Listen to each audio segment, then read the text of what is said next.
Hello everyone, this is your very own Singh of सीज। हम load कर रहे हैं यहाँ पे स्टील कॉइल्स। पीछे मेरे स्टील प्लेट्स हैं और ये 2 नंबर कार्गो होल्ड है। ऐसे होल्ड हमारे पास 5 हैं, 6 हैं सॉरी, और 6 के 6 में हम लोडिंग कर रहे हैं। तो मिक्स कार्गो लोडिंग होने वाली है हमारी। और अभी हमारे सिलेबस में बहुत आता है स्टील कॉइल्स कैसे लोड करते हैं और कार्गो होल्ड कैसा होता है बल्क कैरियर का। तो फिलहाल के लिए मैं आपको बताता हूँ कि स्टील कॉइल्स हमने कैसे लोड की है। ये हमारे स्टील कॉइल्स हैं, ये थोड़े कम डाया के इससे भी ज़्यादा हैवी हमने लोड की हुई हैं। और आपको ना इसमें मिल जाएगा कि इसका कितना लोड है क्या है। तो नेट वेट 4.516 है, ये टन्स में है ओके। और इसके डायमेंशन भी हैं तो ये मेंशन किए जाते हैं। इसके बीच में आप डनेज देखेंगे और डनेज भी ऐसी कोई भी लकड़ी नहीं डालते, उस पर स्टैंप लगी होनी चाहिए। तो स्टैंप हमने चेक कर ली है और ये डनेज इसलिए डाली है ताकि कंप्रेस ना हो जाए। अब ये डनेजिंग नीचे भी है, अब देखो कि यहाँ पे वेज लगा हुआ है।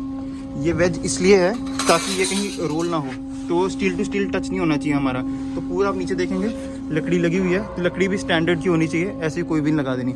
अब ये जब हमने लगाई थी यहाँ पर तो फिर इसके ऊपर सिक्योर करके हमने लैशिंग भी ली है। शोर के लोग थे जिन्होंने ये लैशिंग ली है। तो ये बेल्ट्स हैं, स्टील बेल्ट्स हैं, और इसको न्यूमेटिकली हम इसको खींच के और फिर यहाँ से इसको कंप्रेस करके टाइट करते बांध दी गई है। तो अब देखेंगे इस साइड की जो है ना, ये ऊपर तो कनेक्टेड है ही। अब देखो सारी ब्लैक जो है वो किया है, ये आपस में भी ऐसे करके क्रिस क्रॉस करके कनेक्टेड हैं। प्लस जो एंड के हैं वो ट्रायंगल बना के ऐसे कनेक्ट किया है, यहाँ पर भी इसको कनेक्ट किया हुआ है। तो ऐसे इसकी लैशिंग ली जाती है। ये हमारे कार्गो होल्ड के नीचे बैलेंस टैंक है। तो ये देखोगे नंबर 2 वाटर बैलेंस टैंक। तो यहाँ से अंदर जाया जाता है। जब शिप खाली होता है तो शिप पूरा बाहर आ जाएगा। उसको जैसे अभी ये लोड चला गया तो शिप तो पूरा पानी से बाहर आ जाएगा ना ज़्यादा, तो फिर उसको बिठाने के लिए हम बैलेंस वाटर लेते हैं, सी वाटर लेते हैं। तो अब ये देखो इसकी थिकनेस कितनी है। सॉरी मेरे हाथ गंदे हैं, पेंट से तो कुछ काम था मेरे को। इतना मोटा, मतलब like just look at it, around 3-4 inches okay. तो ये आप यहाँ पे आपको और अच्छे से दिखेगा कि कैसे इसकी लैशिंग ली हुई है अलग अलग। और ये इसकी पूरी प्रोटेक्टिव कवरिंग है। तो जब हम लोड कर रहे होते हैं हमें देखना होता है कि कोई कवरिंग तो नहीं ख़राब, क्योंकि जब हम डिस्चार्ज करेंगे तो वो लोग हमें बोल सकते हैं कि भाई तुम लोगों ने ध्यान नहीं दिया और ख़राब कार्गो या डैमेज करके लोड किया तुमने। ये भी डैमेजिंग ही है ताकि हमारा स्टील टू स्टील कॉन्टैक्ट ना हो। नीचे भी है, और जैसे मैंने आपको बताया कि इसके भी हम स्पेसिफिकेशंस भी बहुत ध्यान से देखते हैं। ऐसे नहीं कि कोई भी लकड़ी लगा दी। ये बाकी स्टील कॉइल्स यहाँ पे लोड की हुई है हमने, सॉरी स्टील प्लेट्स लोड की हुई हैं। तो सेम इसमें भी हमने डैमेजिंग करके बीच में भी लगाई हुई है ताकि शिफ्ट ना हो, सिक्योर रहे। और ये है हमारे कोरुगेटेड बल्क हेड्स। ये बहुत हमारे सिलेबस में आता है। तो जैसे अगर आप प्लेन एक चादर सी लगा लोगे स्टील की ना, तो बहुत उसमें इतनी स्ट्रेंथ नहीं आती। तो ये जो कोरुगेटेड है ना ऐसे करके, तो इससे स्टील की स्ट्रेंथ ज़्यादा रहती है और प्रेशर वगैरह जो स्ट्रेसेस आते हैं वो नहीं आता। तो ये बल्क कैरियर में ये कोरुगेटेड बल्क हेड्स होते हैं, यहाँ पे भी देख सकते हो।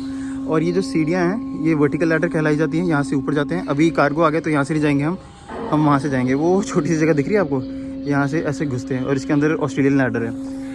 और इसे कार्गो होल्ड कहते हैं। ये जो कवर है ये इधर से ऐसे बंद होएगा, वो वाला उधर से बंद होएगा। आप यहाँ पे देखो सेंटर में यहाँ पर बंद होता है। तो ये क्रेन से हमने लोड किया था, इसको टैंक टॉप कहते हैं। और ये जो है ना आप देख रहे हो ये पाइप्स हैं, साउंडिंग पाइप्स।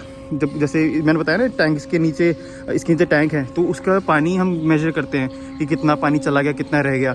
उसका टेम्परेचर पाइप्स है हमारे पास कि कल को कार्गो मतलब शिप स्वेट ना हो, कार्गो स्वेट ना हो, उसके लिए हमें टेम्परेचर भी देखना होता है। इस होल्ड में टेम्परेचर कितना है। अगर टेम्परेचर मेंटेन नहीं किया बढ़िया तो क्या होता है कि इसमें रस्ट लग सकता है। तो ये भी हमें बहुत ध्यान देना पड़ता है। सो बहुत सारी चीज़ें हैं। और बाकी जो होल्ड है इसमें हमने और इससे ब्रॉड, उससे और चौड़ी लंबी हमने लोड किया, उसका हैवी है। तो अभी क्या है, ये तो लोड जो कर रहे हैं तो क्रेन का भी हमें ध्यान देना था कि क्रेन का क्या लोड है। मुझे लग रहा था मुझे बुला रहे हैं, वॉकेट को बुला रहे हैं, बट मुझे नहीं बुला रहे।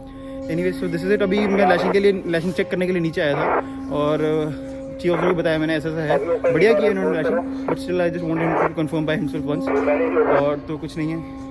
आई होप आपने आज कुछ नया सीखा। ये आप लोगों के लिए तो नया है ही, जो मेरे सेलर फ्रेंड्स हैं उनके लिए बहुत नया आने वाला है। So this is it, sing of सीज। I hope you enjoyed. Have a good day, bye.